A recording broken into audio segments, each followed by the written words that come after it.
ഒന്ന് കാട്ടടി. ഒന്നും തരൂലെന്ന് പറഞ്ഞില്ല ടീച്ചർ. വരട്ടെ. ആ എന്നാ പിന്നെ അങ്ങനെ ആയിക്കോട്ടെ.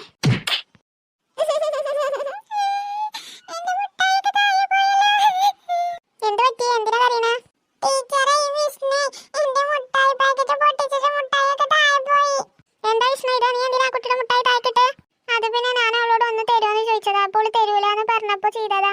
അതിന് മുട്ടായി പൊട്ടിക്കാൻ വേണ്ടി ഓന് മുട്ടായി നമുക്ക് ചവിട്ടാ ചെയ്ത ടീച്ചറെ. ആഹാ നീ അത്രക്കായോ? ഞാൻ വടി കൊണ്ടിട്ടോ. അയ്യോ വേണ്ട ടീച്ചറെ, ഞാൻ അറിയാതെ ചെയ്തതാ. ഇനി ചെയ്യൂല.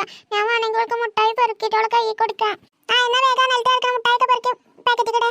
എത്ര അടങ്ങാറായിട്ടാണ് അറിയാതെ മേടിച്ച് സ്കൂൾക്ക് കൊടുത്തേക്കണേ. എന്നിട്ട് നിങ്ങൾ ഇവിടെ നശിപ്പിച്ച് കളയാം. അവളെ എത്ര ഒരു ആഗ്രഹം കൊണ്ട് കൊടുക്കുന്നതാ ഇത്, അവളുടെ ബർത്ത്ഡേ ആയിട്ട്. എന്നിട്ട് നിങ്ങളെ നശിപ്പിക്കണത്.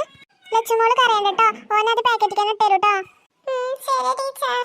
വിഷ്ണു വേഗം ഇട്ടെടുക്ക്. ആ ഇട്ടുട്ടാ.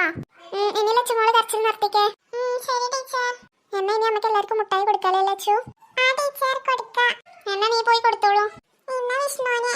Thank you. വെൽക്കം. ഇന്ന പാറുവിന്. Thank you. വെൽക്കം. ഇത് അബുവിന്. Thank you. ഇത് ശിവക്ക്. Thank you. ഇത് ടീച്ചർക്ക്. Thank you ലച്ചുമോളെ.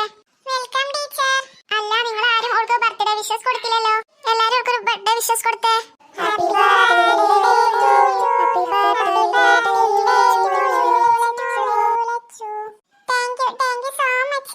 ഇനി ഒരുപാട് കാലം ഇങ്ങനെ ബർത്ത്ഡേ ആഘോഷിക്കാൻ പറ്റട്ടെ ലച്ചുമോൾക്ക്. Thank you so much. ഇതിൽ കുറേ ഉണ്ടല്ലോ ലച്ചു മുട്ടായി. അതെ ടീച്ചറെ, കുട്ടികൾക്കൊക്കെ കൊടുക്കുന്നുണ്ടോ? ആ ശരി ലച്ചു. എന്നാൽ നിങ്ങൾ മിഠായി കഴിക്കട്ടോ. ഞാനത് ഓഫീസ് റൂമിൽ കൊണ്ടുവച്ചിട്ട് തരാം.